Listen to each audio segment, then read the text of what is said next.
নেতৃবৃন্দ, আমরা বিএনপির মাননীয় ভারপ্রাপ্ত চেয়ারম্যান জনাব তারেক রহমানের প্রতিনিধি হিসাবে বরিশালের বিএনপিকে নেতৃত্ব দিচ্ছি। আমাদের নেতৃত্বে দায়বদ্ধতা কোন রকমের কোন নির্দেশনা আমাদের চেয়ারম্যান মহোদয় সরাসরি আমাদেরকে দিয়ে থাকেন।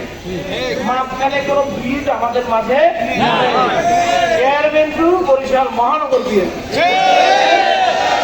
এইখানে আমি ফারুক ভাই আমাদের সাথে অন্যান্য নেতৃবৃন্দ আমরা ঢাকায় ছিলাম। ঢাকায় দফায় দফায় বৈঠক হয়েছে হাইকমান্ডের সাথে। সেখান থেকে আমরা কিছু নির্দেশনা পেয়েছি। নির্দেশনার সামান্য অংশ হলো এইটা, বরিশাল মহানগর বিএনপি ট্রেন চলা শুরু হয়েছে। ইনশাআল্লাহ এই ট্রেনে যে যথাসময়ে উঠতে না পারবেন তিনি আবারও পিছিয়ে পড়বেন। আমরা কিছুদিন পূর্বে জানতে পেরেছি জনই বিএনপি নেতাকে লাঞ্ছিত করা হয়েছে। সেখানে আবার মানববন্ধনের কর্মসূচি পালন করছে। দলের একটা শৃঙ্খলা আছে, দল একটা নির্দিষ্ট গঠনতান্ত্রিকভাবে একটা নিয়মতান্ত্রিকভাবে পরিচালিত হয়ে থাকে। এই নিয়মের বহির্ভূত পরিপন্থী কোনো কাজ করলে তারা বিএনপির আইন মানলেন না, জনাব তারেক রহমানের সিদ্ধান্ত মানলেন না। আমরা এই গুটি কয়েক এর ভিতরে দেখা গেছে কেউ কেউ বিগত দিনে বিএনপিতে শৃঙ্খলা করার জন্য বহিষ্কার হয়েছে। আবার অনেক আওয়ামী লীগের লোক আছে, তাকে নাম দিয়ে প্রমাণ দিয়ে সাক্ষ্য দিয়ে দেখাইতে পারবো তিনি এখানে মানববন্ধন করেছেন, তার পাশে দাঁড়াবো। আমরা তাকে, যেহেতু আমরা বিএনপি, আমরা মাইনাসের রাজনীতি করি না। যদি কেউ ভুল করে থাকেন আমাদের দরজা খোলা। আহ্বায়ক সাহেবের কাছে আসেন, তার সাথে আলাপ করেন। মহানগর বিএনপির আরো অন্যান্য নেতৃবৃন্দ আছেন, তাদের সাথে কথা বলেন।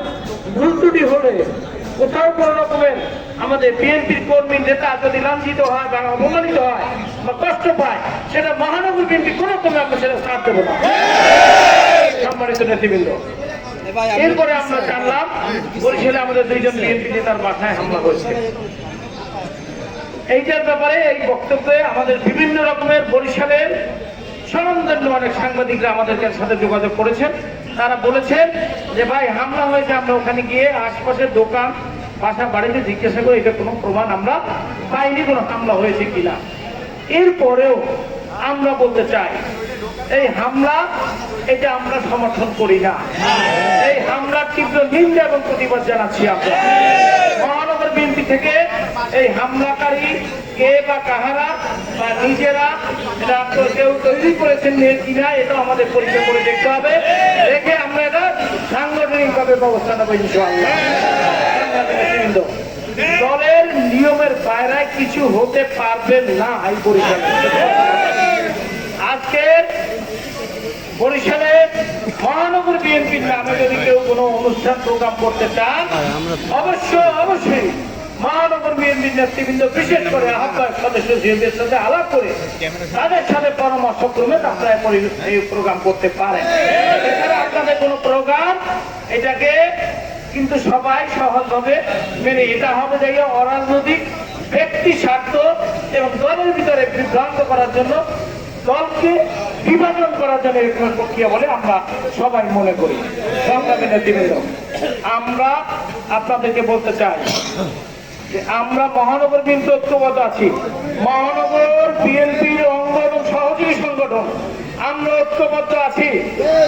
কোন কুচক্রী মহলে অপচেষ্টায় কোন রকমের লাভ হবে না। আমরা শুনতে পাচ্ছি সামাজিক যোগাযোগ মাধ্যমে অনেকে নিজেকে তুলে